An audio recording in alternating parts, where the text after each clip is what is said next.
Today we're going to be building a simple tripod style easel stand to hold a sign. This could be used to hold a yard sale sign, directional sign, or something decorative, really whatever you want it to. So to start off with, we're going to be using simple 1x2 material. I got a stick 8 foot long from my local home center. And we want this stand to be about 2 feet tall. So I'm going to start by cutting these a little long. So we're going to cut 2 at 28 inches to start with. And then on the top of those 2 legs, these are going to be the front legs that we're working on right now.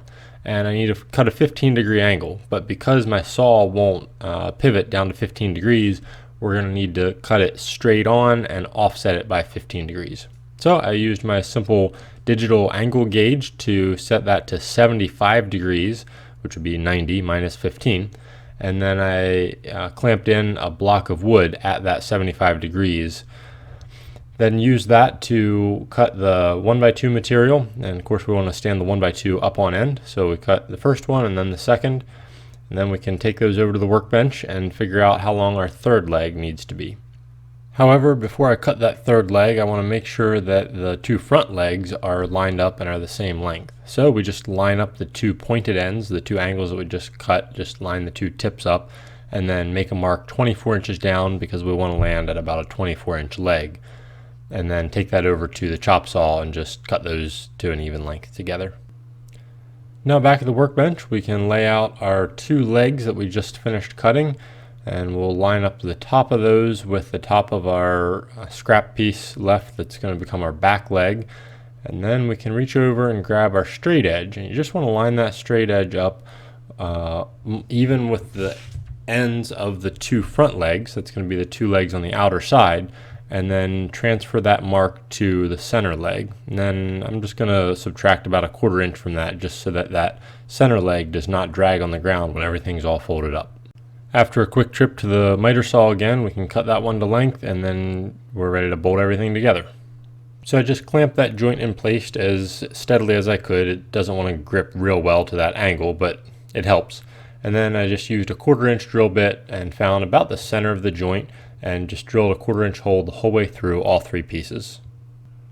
Then I just grabbed my hardware there, and using that 2.5 inch long carriage bolt, I stuck that through the hole that we just drilled, and then I slid a wing nut, or rather a fender washer, on the other side, then grabbed my wing nut and spun that onto the carriage bolt. And that can just be hand tight. It doesn't need to be tightened up with a wrench or anything. Just a little bit of friction there will be enough to keep that back leg from falling open.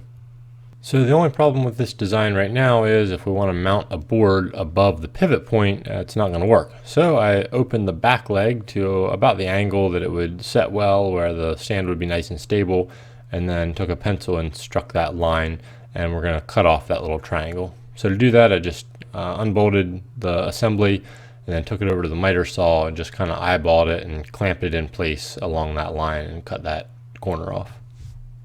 Now to mount the sign to the stand here, we're going to use these little angle brackets. They're, I don't know, maybe 3/4 of an inch on each leg, and just have these 2 little holes in them. And we're going to just use the screws that come with them to screw into the side of the front legs there. We're going to do one at 9 inches down from the top and one at, I think it was 3 or 3.5 inches down from the top.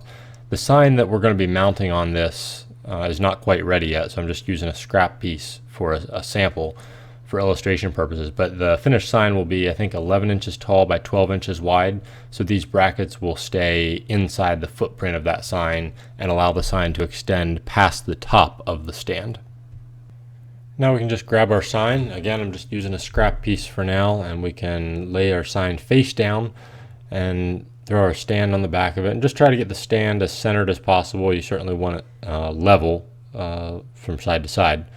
And then it's as simple as just screwing the rest of those 4 screws into the back of the sign. Now make sure the screws that you're screwing into the back of the sign are not longer than the sign is thick. So this is 3/4 inch MDF, so the 3/4 inch screws that came with the brackets will be fine. Of course, if you're using 1/2 inch plywood, then you'd need a shorter screw.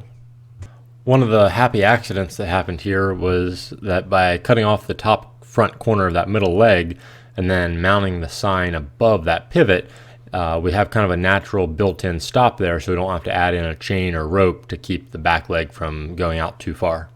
With everything assembled, I really didn't like the way that the 2 outer legs tapered off to a sharp point at the top, so I cut about 3/4 of an inch off and sanded them down to make them a lot more durable.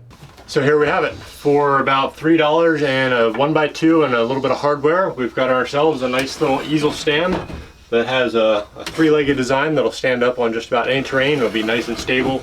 This would be great for a yard sale sign or directional sign, or some kind of decor, whatever you want to use it for. So if you enjoy learning how stuff works and how to fix it when it doesn't, hit subscribe and tap the bell to be notified every time we upload. We'll see you next time.